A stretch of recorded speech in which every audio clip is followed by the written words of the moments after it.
Grand Canyonin kosket tarjoavat Melojalle melkoista vuoristorataa.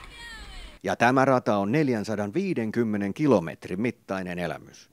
Lakeuksien miehelle aika erikoinen retki. Päivän antio, kyllä nämä on niin kerta kaikkiaan upeita maisemia, ettei tällaisia... En mä ainakaan kuvitellut, että tällaisia on oikein olemaskaan missään. Tuossa oli niin upeita koskia ja niin upeasti toi meidän lautta siellä kello, että siinä oli todella upeita mennä. Ei kerta kaikkiaan, se on ihan sanoin kuvaamatta. Se täytyy jokaisen itse kokea. Se on ainutlaatuinen elämys. Entä tää leiriytymispuoli täällä, kuinka tää sujuu? Tää sujuu niin kuin suomalaiselta upseerilta nyt sujuu vaikka mikä. Ryhdikkäästi, reippaasti ja ripeästi. Miten se taivasalan nukkuminen on mennyt? Oikein hyvin, että suu täynnä hiekkaa, mutta eihän tuossa ole mitään uutta. Päälle hyökkäävä koski virkistää helteisessä suvannossa uupuneen Melojan.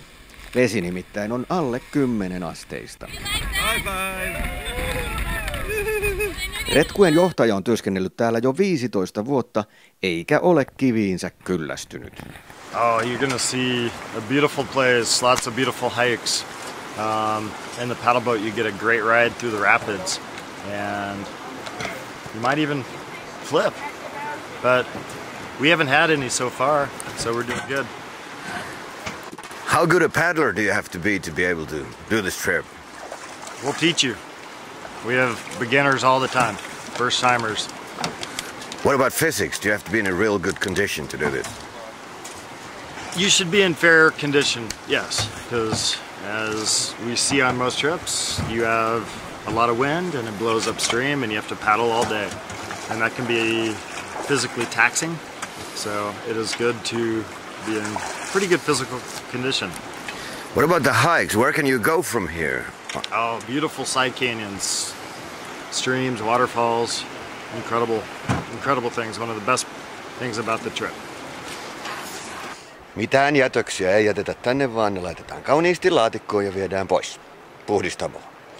Ja vessat ovat joskus täällä aika, sanotaanko nyt maisemallisia. Kurkistetaanpa.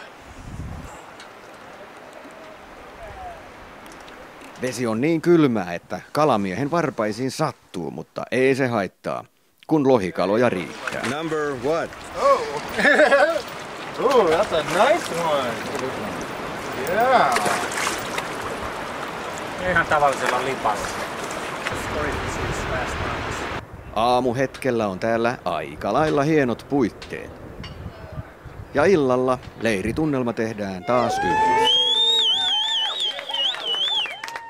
Suomalainen sanonta sen kauniisti kiteyttää. Kyllä on komiaa. Kyllä on komiaa. Komiaa! Komiaa! Melontaretki 1,5 kilometriä syvässä Grand Canyonissa todella on sitä. Komiaa.